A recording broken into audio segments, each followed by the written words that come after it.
The pattern began usually with this sense that an internal drive to succeed, to prove you test your competence, prove what you were worth, see what you could accomplish, that meant you had to play along with the game. It was kind of this, I'm signing up, right? And that wasn't a bad thing. It was just, I'm committed.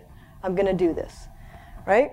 And as people got into it, they started describing things that, to me, are a little troubling, might be a little troubling to you, but they don't have to be on the surface. In a lot of organizations, you may have heard these phrases, but people use metaphors like, I had to drink the Kool-Aid. Do you all remember where that came from? Anybody not remember?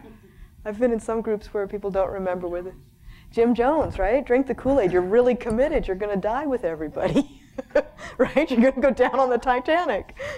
Don't need the lifeboats. The other one they used I thought was kind of interesting. Any Trekkies here? Anybody admit to being a Trekkie? They would literally adopt the voice, and they'd say, you will be assimilated, resistance is futile.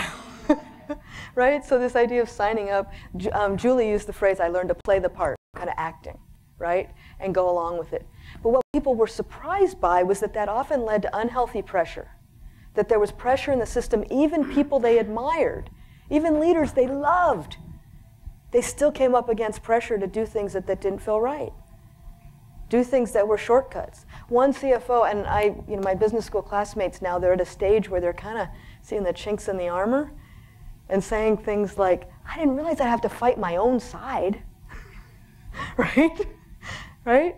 One example that was kind of the poster child for this one was a company that's a values-based business, highly conscious, just an icon of a company that's really committed to health. They made healthy food. And the woman who worked in customer service there said they were so conscious and inclusive and aware of their processes with everything except the manufacturing floor, where they had a half-time manager and everybody spoke Spanish. And so that wasn't included in their processes for having this healthy, conscious culture, right? So at one point, she started getting things mailed back to her in envelopes that had fallen into the product.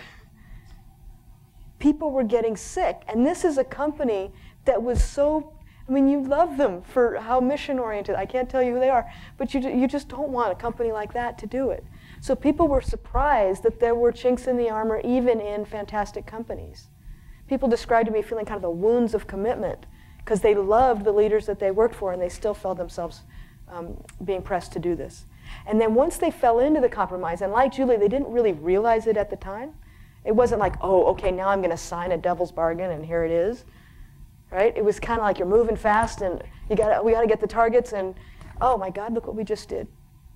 But once they did it, and often it's because people didn't feel strong enough, didn't feel enough self-confidence to push back, that after they had made that unhealthy compromise, they felt even greater pressure to play along with the game because they felt less confident, less strong, less able to push back.